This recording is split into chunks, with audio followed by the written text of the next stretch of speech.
বাচ্চা যখন একটু বড় হবে, বাচ্চাকে আপনি আদব কায়দা শিখাবেন, আপনি বাচ্চাকে কোরআন শিখাবেন, আপনি বাচ্চাকে দোয়া দরুদ শিখাবেন। বাচ্চাকে আপনি মাওলানা সাহেব বানাতে হবে জরুরি না। সবাই মাওলানা হলে ইঞ্জিনিয়ার কে হবে, সবাই মাওলানা হলে ডাক্তার কে হবে, পাইলট কে হবে? ওই জেনারেল লাইনের শিক্ষাগুলো কারা প্রদান করবেন সেটাও লাগবে। বাকি ধর্মীয় বেসিক নলেজ তো তাকে আপনি দিতে হবে। কোরআনে কারীম বাচ্চাকে শিখাবেন না, সব শিখাবেন, কোরআনে কারীম শিখাবেন না, আল্লাহর দরবারে আপনি এর জন্য জিজ্ঞাসার মুখোমুখি হবেন। বড় হওয়ার পরে যাই বানান বানান, বুনিয়াদে তাকে দিনদার বানান, কোরআন ওয়ালা বানান। এই বাচ্চা যদি বড় হয়,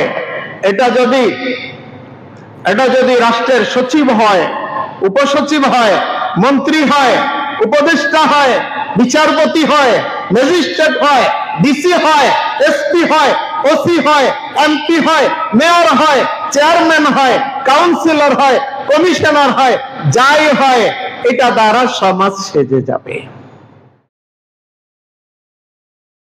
আউযু বিল্লাহি মিনাশ শাইতানির রাজীম। বিসমিল্লাহির রহমানির রহিম। يا أيها الذين آمنوا قوا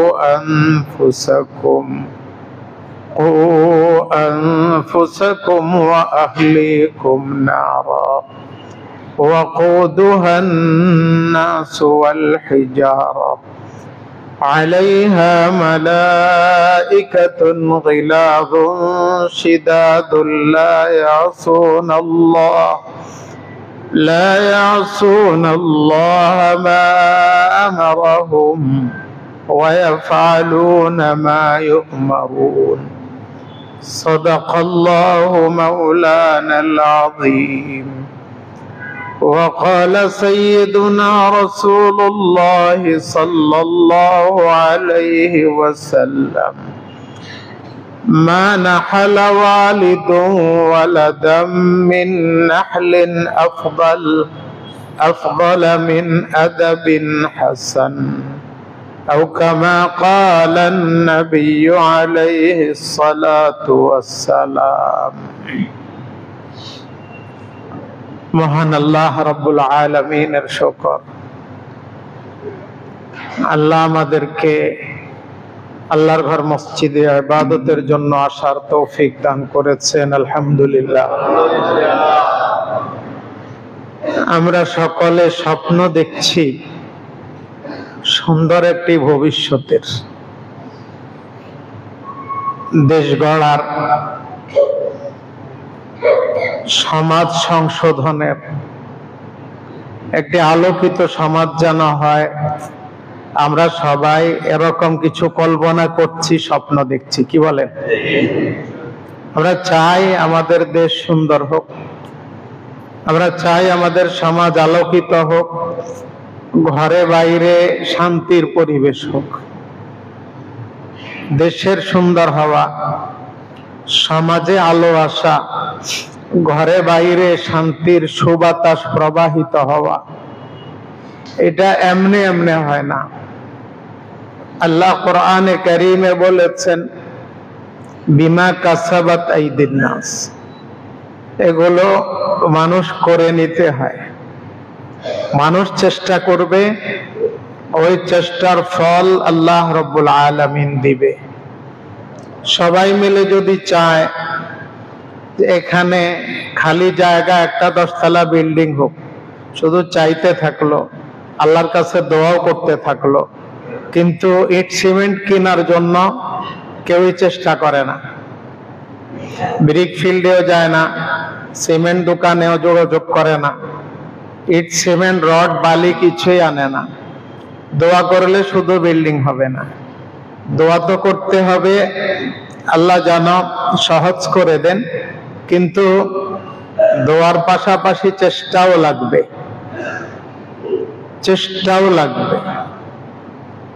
আমরা চাই আমাদের দেশ, আমাদের ভবিষ্যৎ ব্যক্তিগত, পারিবারিক, সামাজিক এবং রাষ্ট্রীয় পর্যায়ে সব সুন্দর হোক।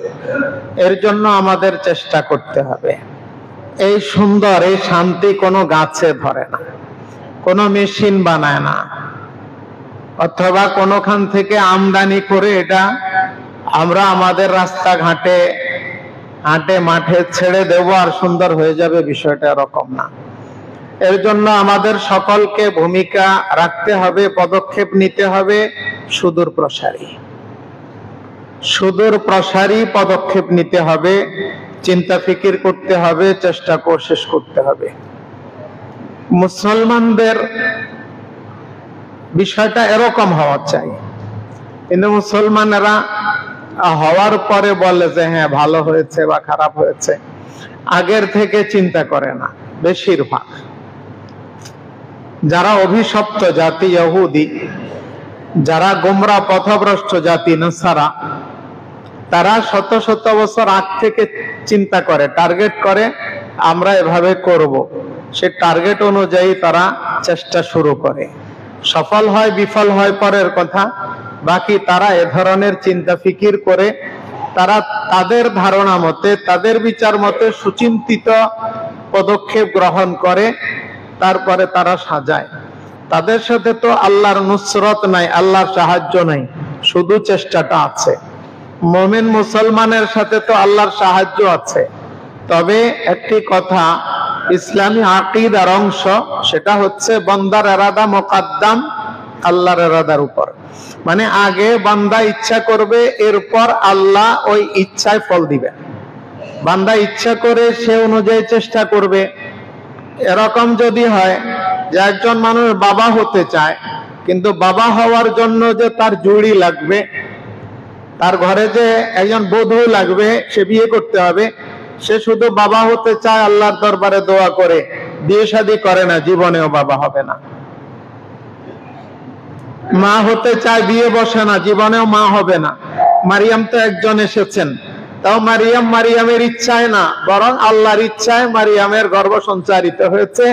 মারিয়ামের গর্ভে ঈসা আলাইহিস সালাম এসেছেন আল্লাহর ইচ্ছায়, মারিয়ামের ইচ্ছায় না। মারিয়াম জানতেনও না, কল্পনাও করেননি যে আল্লাহ জিবরিলকে পাঠাবেন, জিবরিল আল্লাহর নাম নিয়ে ফুঁক দিবেন, মারিয়ামের গর্ভ সঞ্চারিত হবে, সেখান থেকে ঈসার জন্ম হবে। এটা মারিয়াম জানতেনও না। তো একজন শুধু আল্লাহর কুদরতে হয়েছে। এর আগের পরের আদম আলাইহিস সালামের পরে, আদম আলাইহিস সালামের ঘরে যত সন্তান এসেছে, আদম হাওয়ার সম্পর্কের কারণে এসেছে। মারিয়াম ছাড়া এর পরে আজ পর্যন্ত, আজ থেকে কিয়ামত পর্যন্ত দুইজন ছাড়া সন্তান হবে না। বৈধ সন্তান চাইলে ওই উপায় অবলম্বন করতে হবে, এমনি শুধু দোয়া করলে হবে না। এরকম সুন্দর সমাজ চাইলেও আমাদের চেষ্টা করতে হবে, শুধু কামনা করলে হবে না, বাস্তবমুখী পদক্ষেপ নিতে হবে। সমাজ সংশোধন করবে সংশোধিত মানুষেরা, সমাজ সাজাবে সুসজ্জিত জিন্দেগি যার আছে, ওই ধরনের মানুষেরা সমাজ সাজাবে। শুধু কল্পনা করলে, দোয়া করলে, থিওরি পেশ করলে সমাজ সুন্দর হবে না। অর্থাৎ যদি নাগরিক ভালো হয়, ওই নাগরিকের প্রচেষ্টায় সে যেখানে যাবে ওইখানটা ভালো হবে। চাইলে কোন সরকার শুধু সরকারি পদক্ষেপ দ্বারা যদি জনগণ সহযোগিতা না করে, বাস্তবমুখী পদক্ষেপ যদি জনগণ না নেয়, তাহলে সরকার চাইলে সমাজ সংশোধন করতে পারবে না। ওই সরকার নির্বাচিত সরকার হোক, ভোটচোর সরকার হোক, অন্তর্বর্তীকালীন সরকার হোক, সামরিক শাসক হোক, যেই হোক, প্রত্যেকে চেষ্টা করতে হবে সমাজ যাতে সুন্দর একটা জামাত পায়, সুন্দর একটা দল পায়। এখন যারা শাসন করছে, অতীতে যারা করেছে, ভবিষ্যতে শাসন করবে কারা? আমাদের ছোটরা। ভবিষ্যতে শাসন করবে আমার ছেলে, আপনার ছেলে। ভবিষ্যতে শাসন করবে আমার ভাই, আপনার ভাই। ভবিষ্যতে তারা সমাজ সাজাবে। এখন তারা যদি নিজেরা সজ্জিত না হয়, কেমনে সাজাবে? নিজে যদি আলোকিত না হয় কেমনে সে আলো ছড়াবে? সে যদি শান্তি বুঝেই না, সে যদি মনে করে শান্তি মানে আমার পেট শান্তি, তো শান্তি, আর কোনোটা শান্তি না। আমার পকেট গরম তো শান্তি, আর কোনোটা শান্তি না। আমার অ্যাকাউন্টে ডেইলি 1 কোটি 1.5 কোটি টাকা ঢুকলে শান্তি, আর কোনোটা শান্তি না। তাহলে কেমনে হবে শান্তি? এজন্য আমাদের করণীয় কি? প্রত্যেক মানুষের করণীয় আছে। আল্লাহর নবী বলেছেন কুল্লুকুম রাইন, কুল্লুকুম রাইন। প্রত্যেকেই ব্যবস্থাপক, প্রত্যেকের অধীনে 2-4 জন আরো বেশি থাকে। ঘরের মানুষ, সমাজের মানুষ, এলাকার মানুষ, দেশের মানুষ, প্রতিষ্ঠানের মানুষ, প্রত্যেকের অধীনেই আছে। যার অধীনে মানুষ যেগুলো আছে, যার অধীনে আছে, ওই লোকটা যদি ভালো হয় চালাবে ভালো। অধীনে যারা আছে তারাও যদি, তারা দুনিয়াতে আসার আগ থেকেই তারা ভালোর ছোঁয়া পায়, তাহলে তারা দুনিয়াতে আসার পর থেকে বড় হবে, ভালোভাবে বড় হবে। আলো তার মধ্যে জন্মগত আসবে, তার দ্বারা জগতে, সমাজে, দেশে আলো ছড়াবে। এর জন্য অনেক পিছন থেকে আমাদের চিন্তা করতে হবে, অনেক পিছন থেকে চিন্তা করতে হবে। যারা এখনো নিজের ভবিষ্যৎ গড়ার পথে, অর্থাৎ এখনো তার সংসার হয়নি, তারা চিন্তা করবে কেমনে? তারা চিন্তা করবে সংসার গড়ার জন্য, দাম্পত্য জীবনে পা রাখার জন্য তার একজন জোড়া লাগে। সে নর হলে নারী লাগবে, নারী হলে নর লাগবে। সে বাছাই করবে আলোকিত মানুষ। কেউ কেউ তো আছে, তালাশ করলে পেয়ে যাবে। সে বাছাই করবে ইমানদার মানুষ, দিনদার মানুষ, পরহেজগার মানুষ, আল্লাহওয়ালা মানুষ। আল্লাহর নবী বলেছেন ফাগফার বিযাতিদ দ্বীন তারিবাত ইয়াদাক। তুমি দিনদারের সাথে বৈবাহিক সম্পর্ক স্থাপন করে সফল হও। অর্থাৎ দাম্পত্য জীবনে সফলতা পাওয়ার জন্য দিনদারের সাথে সম্পর্ক করতে হবে। একটা ছেলে সে দাম্পত্য জীবনের সঙ্গী বানাবে একটা মেয়েকে, দিনদার মেয়ে বাছাই করবে। দিনদার কে? 3টা পয়েন্ট যদি পাওয়া যায় একটা মেয়ের মধ্যে, ওই মেয়ে দিনদার। 1 নাম্বার, সে পর্দা মতো চলে। যাদের সাথে দেখা দেওয়া যায় না তাদের সাথে দেখা দেয় না, বেপর্দা বের হয় না, কোথাও যায় না বেপর্দা। 1 নাম্বার। 2 নাম্বার, সে নামাজ পড়ে। 3 নাম্বার, সে কোরআন শরীফ তেলাওয়াত করতে পারে এবং করে। যার মধ্যে 3টা পয়েন্ট পাওয়া যাবে, ওটা দিনদার মেয়ে, ওটা দিনদার মেয়ে। দিনদার ছেলেকে একই কথা, যেই ছেলে শরীয়তের বাইরে কোনো মহিলার সাথে কথা বলতে যায় না, যেই ছেলে নামাজ পড়ে, যেই ছেলে কোরআন তেলাওয়াত করতে পারে এবং করে, যে শরীয়তের বাইরে চলবে না, ওই ছেলে কোনোদিন অন্যায় পথে হাঁটবে না। যদি মেয়ে পক্ষ ছেলে বাছাই করতে এই পয়েন্টগুলো দেখে, তার কত বড় চাকরি, এটা পরে 1 নম্বরে দিনদার কিনা, 1 নম্বরে দিনদার কিনা, নামাজ পড়ে কিনা। এরকম যাতে না হয় যে চাকরি ভালো, দেখতে নাদুস নুদুস, সব ঠিক আছে, একটু সামান্য অসুবিধা, একটুখানি অসুবিধা, খালি নামাজটা পড়ে না। না না, নামাজ পড়ে না এটা সামান্য অসুবিধা নয়, এটা সবচাইতে বড় অসুবিধা। হযরত মাওলানা মুফতি মুহাম্মদ শফি রহমতুল্লাহ আলাইহি, ওনাকে এক ভক্ত এসে বলেন, হুজুর আমার ছেলে মাশাআল্লাহ অনেক বড় শিক্ষিত, ভালো চাকরি পেয়েছে, তাকে কর্তৃপক্ষ গাড়ি দিয়েছে, বাড়ি দিয়েছে, অনেক অমায়িক, অনেক ভদ্র, অফিসে তার খুব সুনাম, ভালো স্যালারি তার। ওদের সামান্য একটু সমস্যা, খালি নামাজটা পড়ে না। দেখেন ইমানের হালত, নামাজ পড়ে না, এটাকে সবকিছু বড় বড়, বেতন বড়, খুশি, গাড়ি পেয়েছে খুশি, পদ বড় খুশি। মানুষই নামাজ পড়ে না, এটাকে বলে সামান্য সমস্যা। আচ্ছা, আপনাদের কি মনে হয় যে লোকটা নামাজ পড়ে না তার সমস্যাটা সামান্য না অনেক বড়? অনেক বড় সমস্যা। হযরত মুফতি শফি সাহেব রহমতুল্লাহ আলাইহি বলেন, ওহো, একটা লোক, তোমার ছেলেটা তো ওই লোকটার মতো, যে লোকটা মাশাআল্লাহ দেখতে অনেক সুন্দর, চেহারাটা অনেক সুন্দর, হাত পা অনেক পরিমিত মাপের, একদম স্বাস্থ্য অনেক ভালো, কোনো কিছুতে কোনো সমস্যা নেই, সামান্য একটু সমস্যা, খালি তার রূহটা নাই। সব ঠিক আছে, রূহ না থাকলে যেরকম অন্য ঠিক থাকার কোনো দাম নাই, সব ঠিক আছে, নামাজ ঠিক না থাকলে এরকম তার সব ঠিক থাকার কোনো দাম নাই।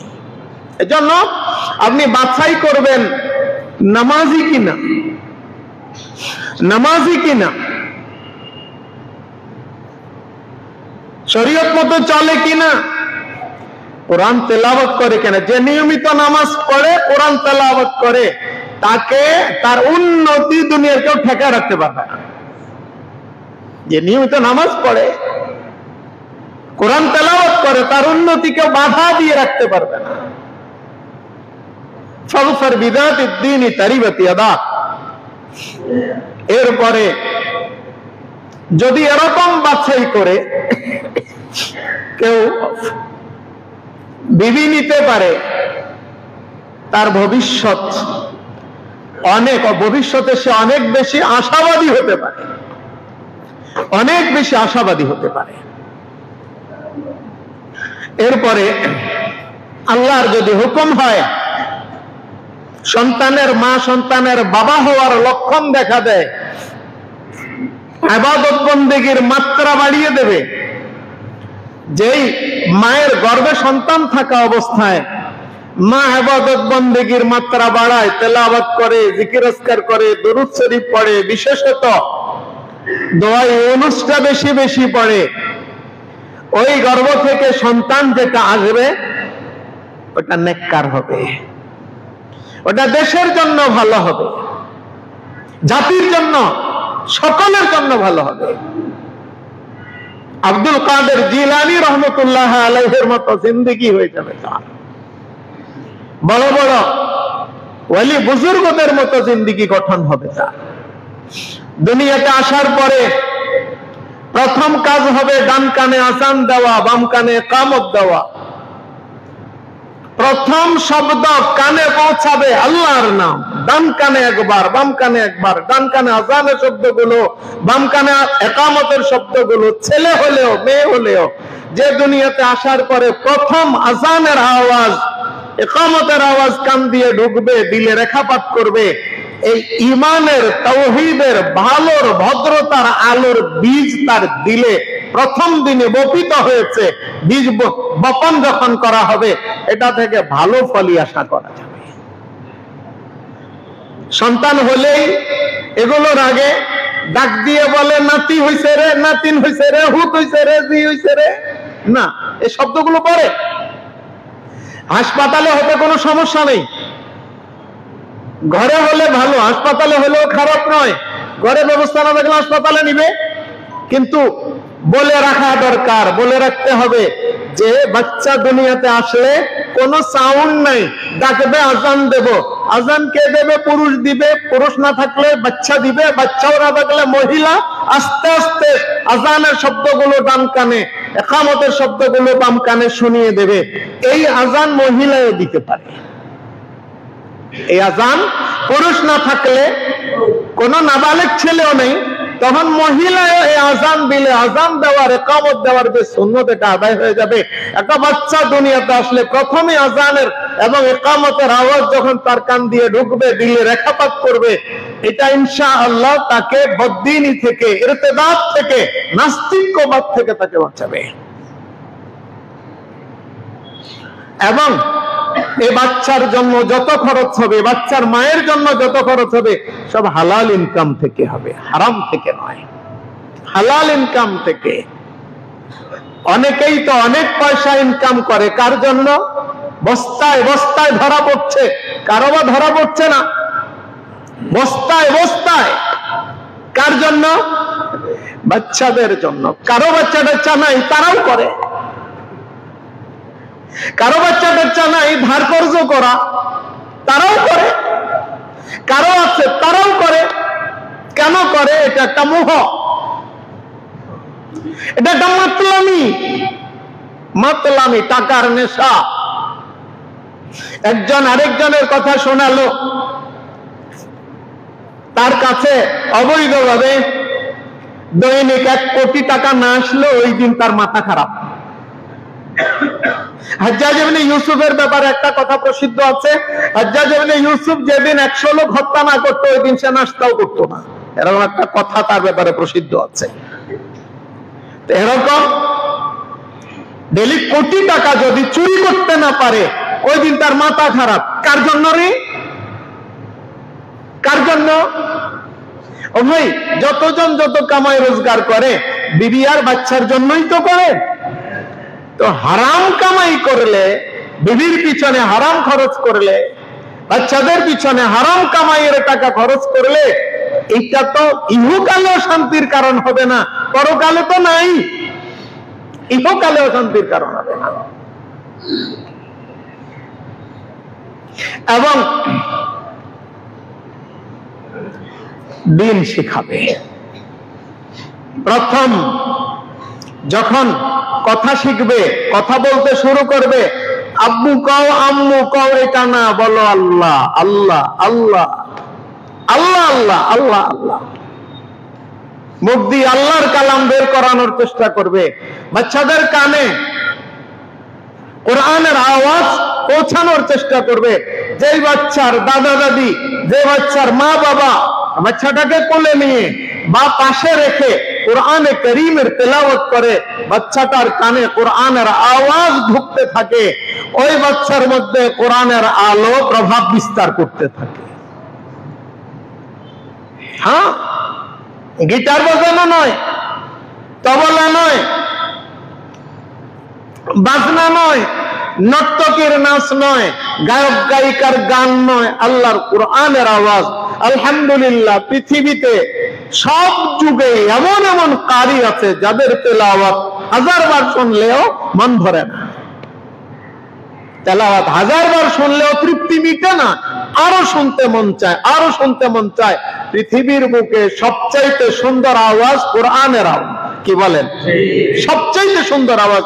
এত সুন্দর তেলাওয়াত থাকা সত্ত্বেও আপনি অন্য আওয়াজ কেন নিজের কানেও ঢুকাবেন, বাচ্চার কানেও ঢুকাবেন?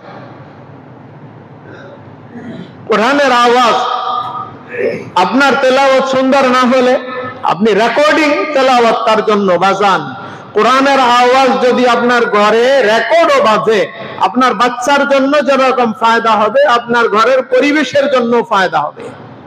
সূরা বাকারার তেলাওয়াত যদি বাজান এবং এই তেলাওয়াত বাজাকালে কোরআন বিরোধী কোনো আচরণ না হয়, মনোযোগ দিয়ে শুনেন অথবা চুপ থাকেন, নিজের কাজ করেন, কানে আওয়াজ আসছে, আপনার ঘরে ভূত পেতনির কোনো আসর থাকবে না। কোরআনে কারীমের কিছু আয়াত আছে মুজাররাব, পরীক্ষিত।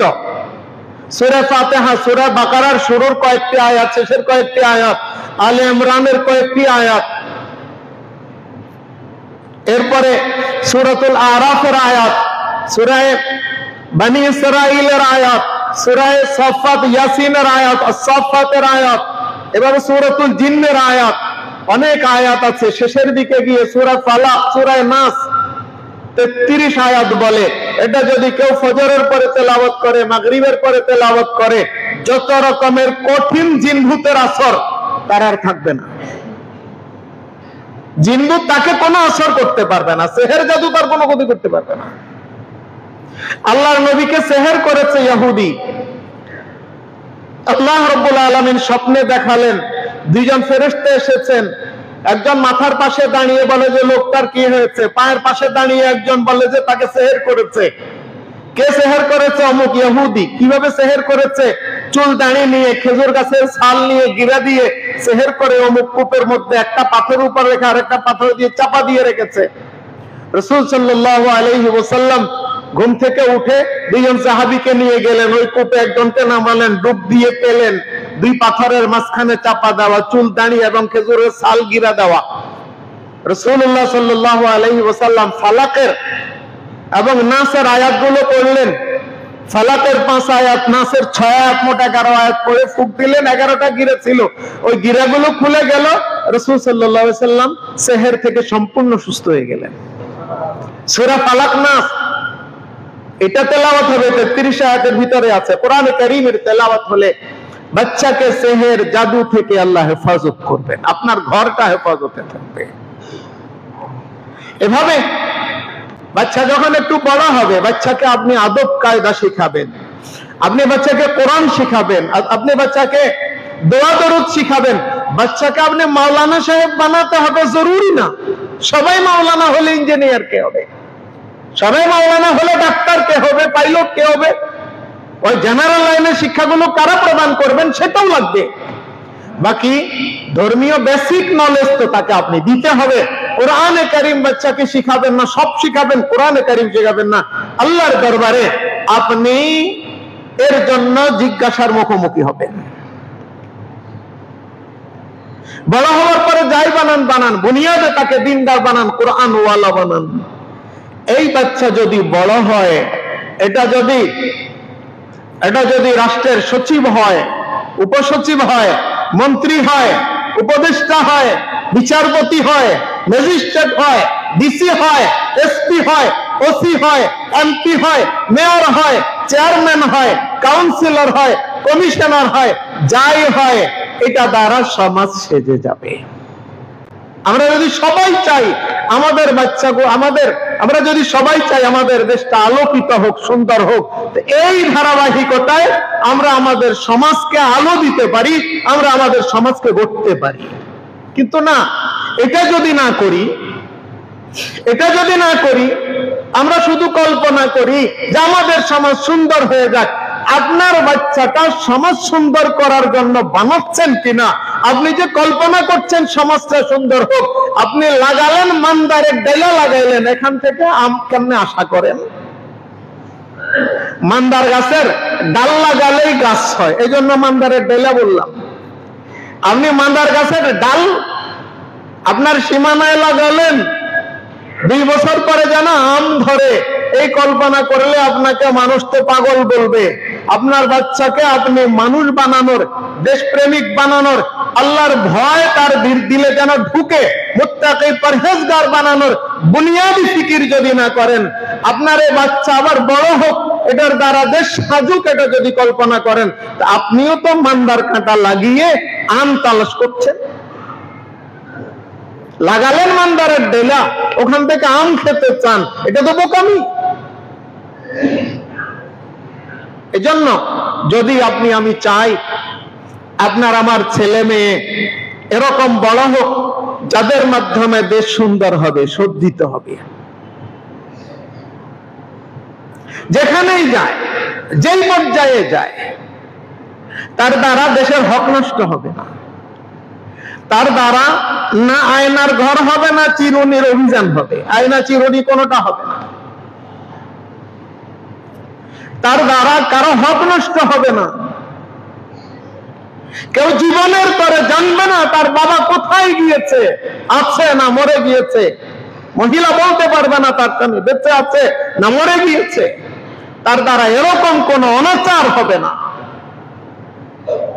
এরকম কোন অনাচার হবে না। কি বলেন? আমরা চাই আমাদের দেশটা সাজুক, চাই। যদি আমরা চাই আমাদের দেশটা সাজুক, তাহলে শুরু করি। এখন যাদের বাচ্চা হয়ে গেছে, বড় হয়ে গেছে, তারা কি করব? দিনদার বানানোর চেষ্টা সব বয়সেই করা যায়, সব বয়সেই করা যায়। বাচ্চাকে আপনি দ্বীনি লাইনে যাকে পছন্দ করেন, যদি তার সাহচর্য দেওয়ার কোনো সুযোগ থাকে, আপনি তার সাহচর্য দেন। দ্বীনি লাইনে কিছু মতভেদ, মতবিরোধ আছে, থাকবেই। বাকি মৌলিক ভাবে যাদের ঐক্য আছে, কুফুরি নাই যাদের মতবাদে। যেমন কাদিয়ানীরা দ্বীনের নাম দিয়ে কুফুরি, শিয়ারা দ্বীনের নাম দিয়ে কুফুরি আছে তাদের মধ্যে। যাদের মধ্যে কুফুরি নাই, শাখাগত কিছু ইখতিলাফাত আছে, মৌলিক ভাবে মুরতাদ না, মৌলিক ভাবে নাস্তিক্যবাদের প্রবক্তা না, মৌলিক ভাবে শরীয়তের কোন ফরজকে তারা অস্বীকার করে না, ফরজ মানে, ওয়াজিব মানে, সুন্নাত মুস্তাহাবের মধ্যে কিছু ইখতিলাফ যদিও করে, তো তাকে দিয়ে দেশে মুরতাদ এবং নাস্তিক পয়দা হবে না। ওই ধরেন আপনি যাকে পছন্দ করেন তার সাহচর্যে, নামে নয় কামে তার সাহচর্যে দেন, যেন আপনার বাচ্চাটা ওই ভুল পথে না যায়।